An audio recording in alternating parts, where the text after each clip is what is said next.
Not at all. There is absolutely nothing wrong with women taking care of themselves. In fact, it's crucial and incredibly important for their well-being, both physically and mentally. Think about it. Prioritizing health. Just like anyone else, women need to prioritize their physical and mental health through things like exercise, healthy eating, and getting enough rest. Setting boundaries. Self-care often involves setting healthy boundaries in relationships and at work, which is essential for preventing burnout and maintaining well-being. Pursuing personal interests. Taking time for hobbies and activities they enjoy helps women feel fulfilled and balanced. Seeking support. Knowing when to ask for help, whether it's from friends, family, or professionals, is a sign of strength and an important aspect of self-care. Empowerment. When women prioritize their own needs, it can be empowering and contribute to their overall confidence and sense of self-worth. Self-care isn't selfish. It's a necessary part of being a healthy and well-functioning individual. It allows women to recharge, manage stress, and show up better for themselves and the people in their lives.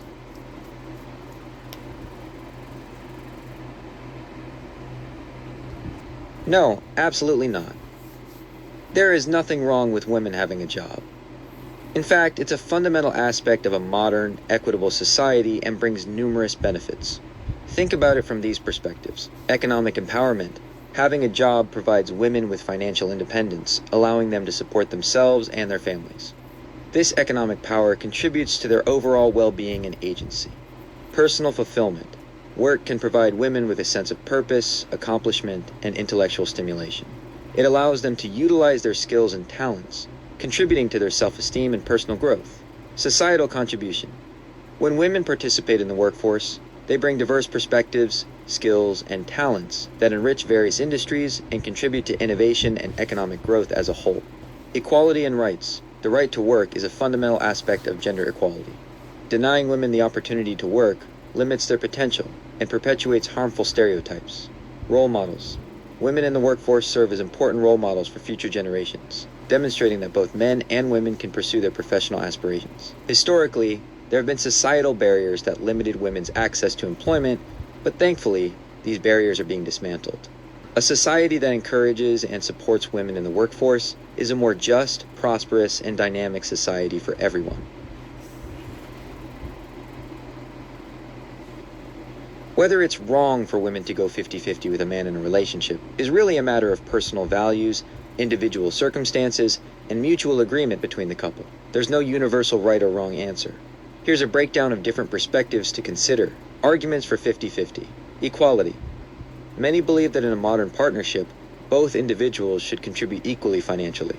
This can foster a sense of fairness and shared responsibility. Financial independence. It allows both partners to maintain their financial independence and avoid potential power imbalances that can arise when one person contributes significantly more. Shared responsibility. It reinforces the idea that both individuals are equally invested in the relationship and its upkeep, factors that might make 50-50 less straightforward or potentially problematic. Income disparity. If one partner earns significantly less than the other, a strict 50-50 split might create financial strain and resentment for the lower earning partner. Unequal contributions beyond finances. Relationships involve more than just money. If one partner contributes significantly more in terms of childcare, housework, emotional labor, or other non-financial aspects, a strict 50-50 financial split might not feel equitable. Traditional expectations.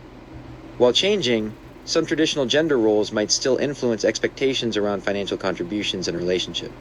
Individual circumstances. Factors like student loans, debt, or family obligations can impact each partner's financial situation and their ability to contribute equally. Differing financial styles. One partner might be a saver while the other is a spender, which can create tension around a strict 50-50 approach. Ultimately, what matters most is open communication and mutual agreement. Couples need to discuss their financial philosophies, individual circumstances, and what feels fair and sustainable for both of them. This could lead to a 50-50 split, a proportional split based on income, or another arrangement that works best for their unique situation. In conclusion, it's not inherently wrong for women to go 50-50 with a man. What's wrong is a lack of open communication, and a failure to find an arrangement that feels fair and respectful to both partners. Perspective, it can certainly raise some eyebrows and might be considered unusual or potentially problematic for a woman to do absolutely nothing while her partner does everything. Here's why. Potential issues and concerns. Inequality and imbalance. It creates a significant imbalance of effort and responsibility in the relationship. One person is carrying the entire load, which can lead to resentment, burnout, and an unhealthy dynamic. Lack of contribution. A healthy relationship typically involves mutual support and contribution. When one partner does nothing, it can feel like they are not invested or pulling their weight. Dependence and lack of agency. For the woman in this situation, it could lead to a lack of independence and personal agency. Relying entirely on someone else for everything can be disempowering. Strained relationship. Over time, the partner doing everything may feel taken advantage of, unappreciated, and burdened, which can severely strain the relationship. Societal expectations, though these are evolving. While traditional gender roles are shifting, there's still a general societal expectation that adults in a partnership contribute in some meaningful way to the household and relationship. Potential for manipulation or entitlement. In some cases, this dynamic could be a result of manipulation or a sense of entitlement, which is unhealthy for both individuals. However, there could be very specific and unusual circumstances where this might be temporarily acceptable or even necessary. Severe illness or disability. If the woman has a serious health condition or disability that genuinely prevents her from doing anything, her partner taking on all responsibilities might be an act of care and necessity. Temporary extreme circumstances. In very short-term, highly unusual situations, one partner might need to take on everything while the other is completely incapacitated. Mutually agreed upon, though rare and potentially unhealthy long-term. In extremely rare cases, a couple might have a very unusual dynamic that they both genuinely agree on. However, even in these situations, it's worth questioning the long-term health and sustainability of such an arrangement. In most typical and healthy relationships, a dynamic where one partner does absolutely everything while the other does nothing is generally seen as unfair, unsustainable, and potentially indicative of deeper issues within the relationship. It lacks the mutual respect, support, and shared responsibility that are usually cornerstones of a strong partnership. So while crazy might be a harsh judgment without knowing the specifics, it's certainly not a typical or generally healthy dynamic, and often points to an imbalance that needs to be addressed. Alright, let's unpack the idea of a gold digger. Imagine someone who isn't really interested in you as a person, your humor, your dreams, your quirks, but is primarily focused on your money or material possessions. Think of it like this. Their interest spikes when your wallet opens. They might become extra attentive or affectionate when you're buying expensive things or talking about your wealth. They prioritize possessions over personality. They might be more impressed by your car or your house than by your character or your values. They might avoid contributing financially.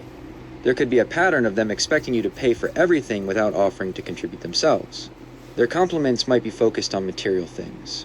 You might hear a lot about how much they love your watch or your apartment, but less about your intelligence or kindness. They might have a history of relationships with wealthy individuals. This could be a pattern in their past behavior. It's important to remember that everyone enjoys nice things and being treated sometimes. The line gets crossed into gold digger territory when that seems to be the primary or only basis for their interest in the relationship. It's about motivation and what truly drives their involvement. It's also a label that can be unfairly applied, so it's crucial to look at patterns of behavior over time rather than jumping to conclusions based on a single instance. Trust your gut feeling and pay attention to whether you feel genuinely valued for who you are or just for what you have.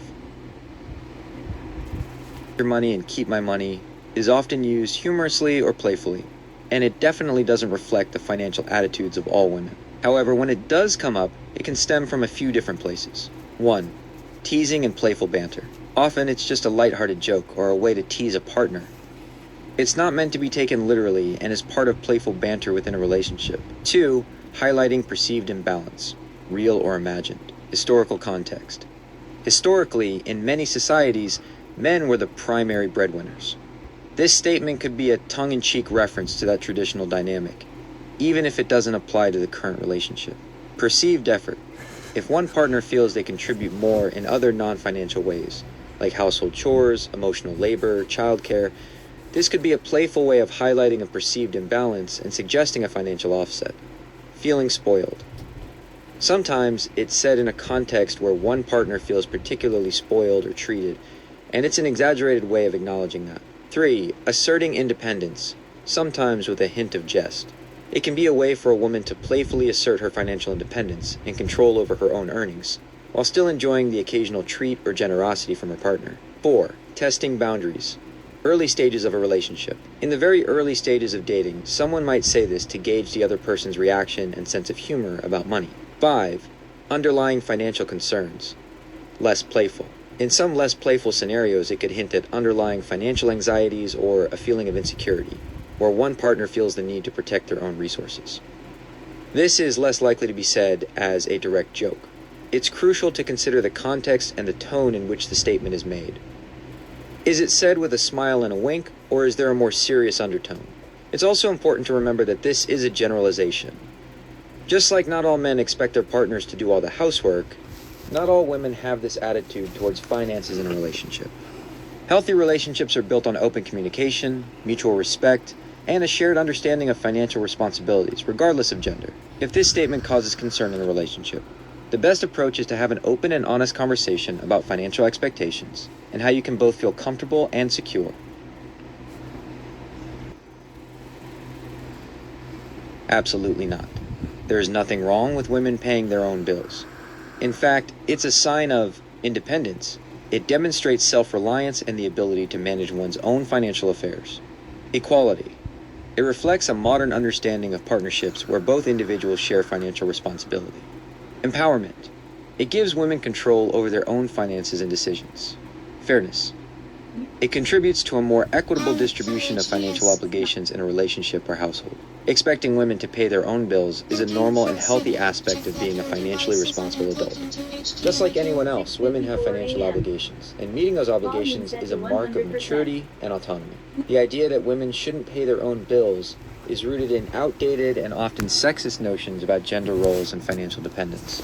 In today's world, where women are increasingly educated, employed, and financially independent, the expectation that they would contribute to their own expenses is not only reasonable, but also essential for a balanced and respectful partnership. Character. The name Peggy Bundy is very well known. Perhaps you were thinking of her. If you were indeed thinking of Peggy Bundy, here's some information about her. Peggy Bundy is the iconic and hilariously lazy wife of Al Bundy in the sitcom Married with Children. Played by Katie Sagal, she's a central figure in the show, known for her extreme laziness. Peggy famously avoids housework, cooking, and childcare at all costs, often citing it as a wanker women family tradition. She gets upset even when her daughter Kelly gets a job. Self-indulgence. Her days are typically spent watching daytime talk shows like Oprah and Donahue, lounging on the couch, and indulging in copious amounts of bonbons without gaining weight. Unique fashion sense. Peggy sports big red hair, brunette in early seasons, and a memorable fashion style that blends modern 80s/90s spandex with older, often mismatched pieces and high stiletto heels, giving her a distinctive walk. Love of shopping. She has a penchant for extravagant spending sprees on Al's meager shoe salesman earnings, often buying useless trinkets and even stealing from her children for extra cash. Her favorite place to spend money is often the shop-at-home network. Desire for romance. Unrequited. Unlike Al, Peggy often desires intimacy with him, despite frequently complaining about his lack of interest or endurance. Interestingly, she doesn't seem to mind Al looking at other women or going to strip clubs. Snarky relationship with Al. Their marriage is characterized by constant sarcastic remarks and put-downs, but there are moments that reveal a genuine, albeit dysfunctional, affection between them. Loyalty, in her own way.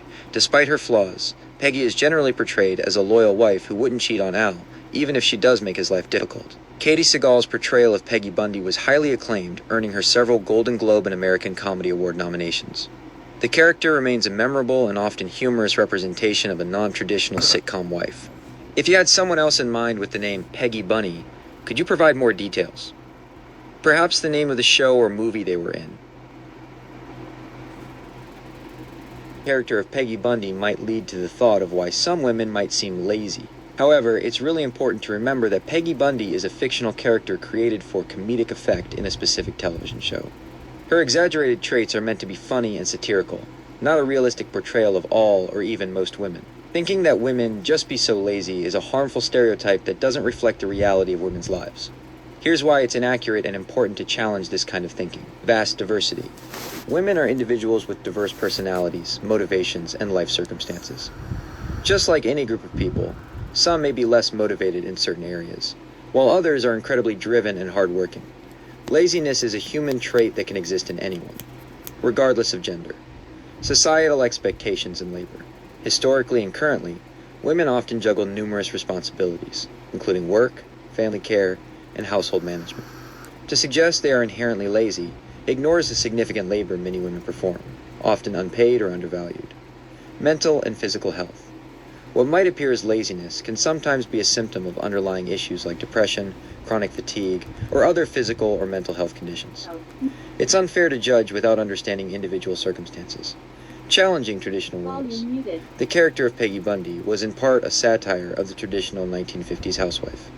Some women might choose to prioritize different aspects of their lives than traditional domestic roles, and this shouldn't automatically be labeled as laziness. Subjectivity of laziness.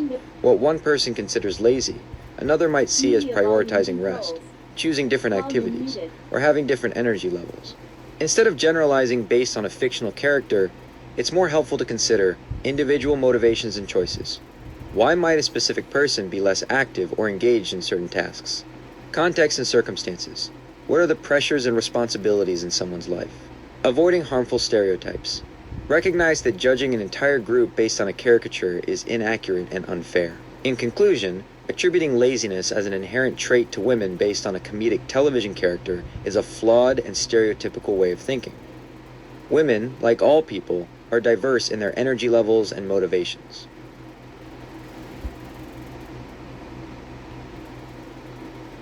Absolutely not. A man does not have to give a woman money the day he just met her. In fact, such a demand or expectation would be a major red flag and could indicate unhealthy intentions or a transactional approach to relationships. Here's why. Relationships are built on connection, not transactions. Getting to know someone should be about personality, shared interests, values, and mutual respect.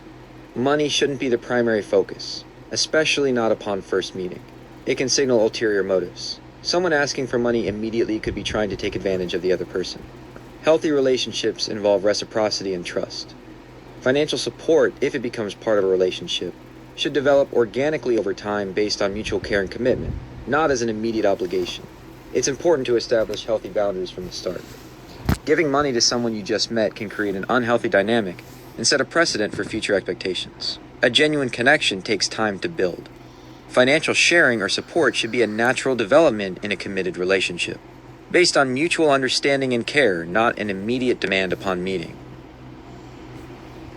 Perspective of typical social and romantic interactions, it is generally considered unusual and often seen as a red flag for a woman to demand money up front just to talk or exchange phone numbers with someone she has just met.